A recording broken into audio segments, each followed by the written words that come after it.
Les enfants malheureusement sont, comme les adultes, atteints de cancer, même si c'est heureusement bien moins fréquent. Ça reste des cancers très variés, très nombreux, donc ça fait autant de maladies rares. Et ça demande une grande expertise, tous ces différents cancers. Et ça fait intervenir des médecins de très nombreuses spécialités, que ce soit des chirurgiens, des pédiatres, oncologues qui font par exemple des chimiothérapies ou des radiothérapeutes pour un certain nombre de cancers.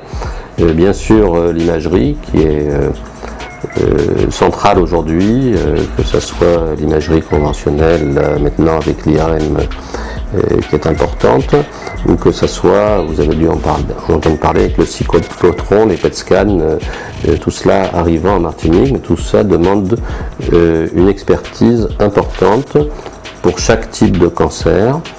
Il y a l'étude des cancers au niveau moléculaire, au niveau microscopique, et qui fait que de plus en plus chaque cancer maintenant tend à être individualisé.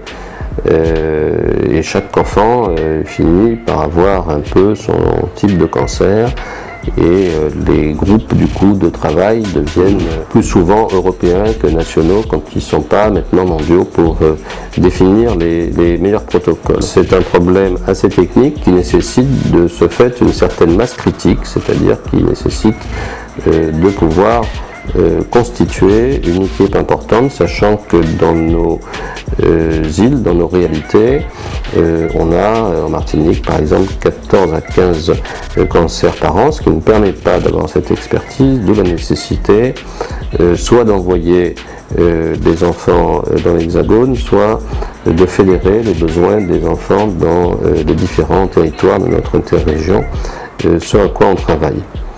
Alors les cancers de l'enfant, voilà, c'est cette diversité. Il y a quand même des points communs. Il y a d'abord le fait que ça fait peur. D'abord le fait que voilà, c'est toujours une annonce inquiétante, même si aujourd'hui on en guérit 80%. Alors évidemment, ça dépend de chaque type de cancer, ça dépend du stade, mais on n'est pas dans les cancers de l'adulte, et surtout le projet de prise en charge d'un cancer chez un enfant, c'est toujours d'essayer de le guérir. Absolument exceptionnel qu'on soit dans des cancers dont on se dit d'entrée de jeu qu'on ne va pas pouvoir les guérir. À peu près que les gliomes du tronc cérébral, c'est quelque chose d'exceptionnel, donc on part toujours pour obtenir une guérison définitive. Et les progrès ne sont pas que dans la guérison, les progrès sont bien sûr dans la guérison sans séquelles.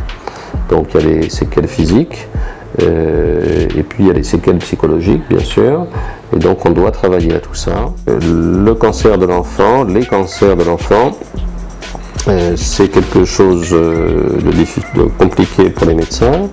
C'est évidemment quelque chose de difficile pour les enfants, pour leurs parents, pour leur environnement, pour leur fratrie, puisque ça constitue un bouleversement. Ce bouleversement, quand il survient